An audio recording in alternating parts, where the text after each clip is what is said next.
Hoje nós vamos falar sobre a técnica correta para a amamentação. Então isso é um assunto que as mães têm bastante dúvida e é importante passar as informações. Primeiro, onde a mãe deve amamentar a criança? No começo, no início, até a mãe estar segura, porque é tudo uma novidade, o ideal é no quarto da criança, num local tranquilo, calmo, numa poltrona de amamentação. É importante a mãe ter uma poltrona onde ela fique confortável, uma poltrona com braços, onde ela possa apoiar o braço para poder apoiar a criança e seja um lugar onde a mãe se sente bem, tranquila e confortável para ela lidar com todo esse processo aí de aprender a amamentar.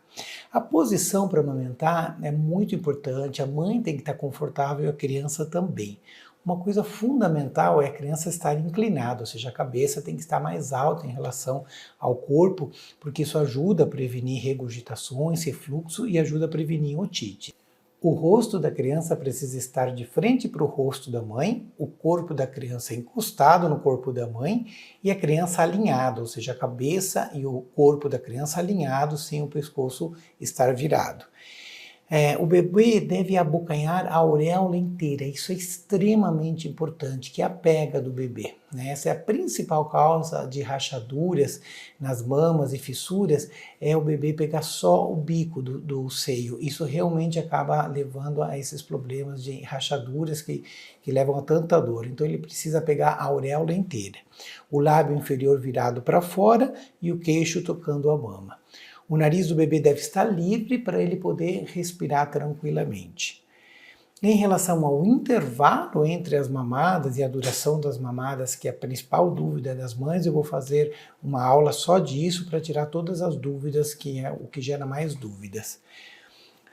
É importante lembrar que a gente deve esgotar uma mama antes de passar para outra. Isso é extremamente importante. Então a gente não deve dar, por exemplo, 10 minutos de um lado e depois passar para outra mama e dar mais 10 minutos. Isso a gente não faz. Tem que deixar esgotar o leite de um lado. Por que isso é tão importante? Porque o leite do final da mamada, ele é mais calórico, ele é mais gorduroso, ou seja, ele promove o ganho de peso de uma forma melhor.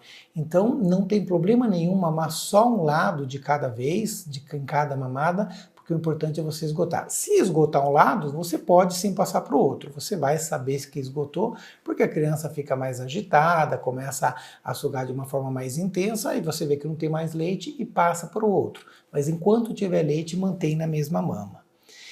É importante sempre a gente deixar muito claro que não existe leite materno fraco. A composição do leite materno ela é homogênea e ela é perfeita para o bebê. O que pode sim ocorrer é leite insuficiente, ou seja, a mãe não ter a quantidade necessária para o bebê. E aí existem técnicas que o pediatra vai orientar para estimular aí a amamentação, a produção do leite e, eventualmente, se necessário, a complementação. Mas não existe leite fraco. Então, às vezes a mãe fala, nossa, meu leite é fraco. Não é fraco, é homogênea a sua composição, é o leite completamente adequado, que se eventualmente tiver em quantidade insuficiente, a gente tem técnicas para melhorar isso. Outra pergunta importante, se pode congelar o leite materno? E a resposta é sim, pode ser congelado, isso é bem estudado. O leite ele vale 12 horas na geladeira e 15 dias congelado. Então é muito importante e até recomendável que a mãe tenha um pouco de leite congelado para uma emergência, uma vez que a mãe não conseguiu chegar a tempo em casa ou precisou sair e que quem está com a criança possa oferecer esse leite.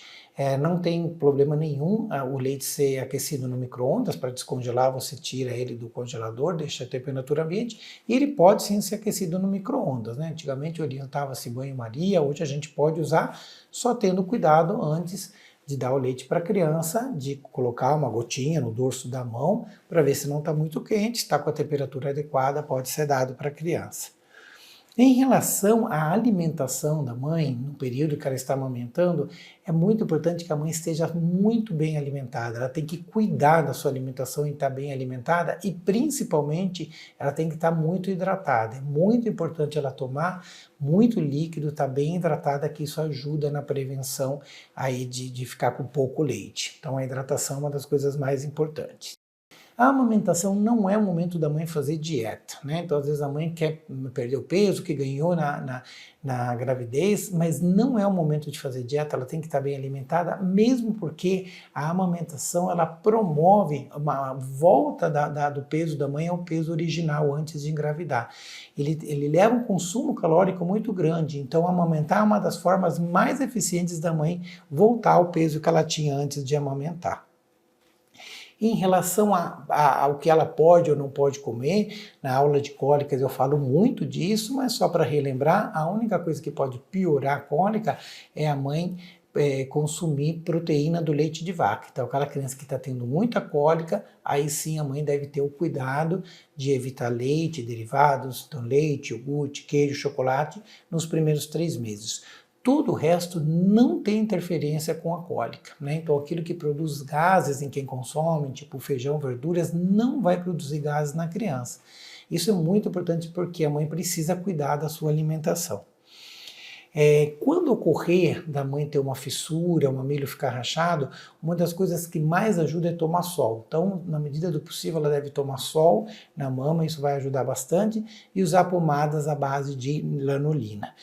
Se a mama ficar quente, endurecida, muito dolorida, aí realmente precisa ser examinado pelo obstetra, porque pode ter uma mastite e precisar realmente de um tratamento especificamente para isso.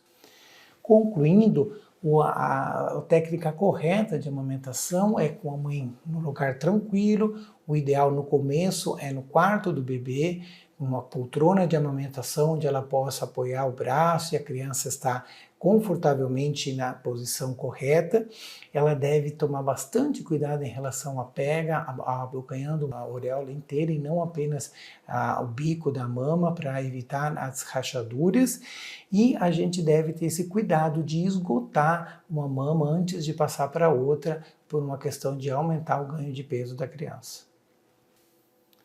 Um outro ponto que eu gostaria de ressaltar com vocês é se a mãe pode consumir bebida alcoólica durante a amamentação. Isso é uma dúvida muito frequente no consultório e sim, ela pode, existem estudos para isso, mas tem que tomar o cuidado de esperar 1 hora após o consumo da bebida alcoólica para poder amamentar, para cada dose consumida.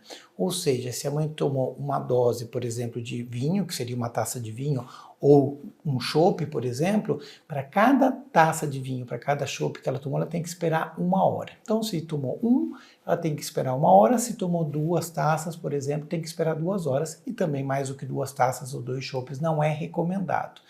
Então isso eu acho que é um ponto importante, porque hoje a gente sabe que na gestação é tolerância zero, ela não pode consumir nada de álcool.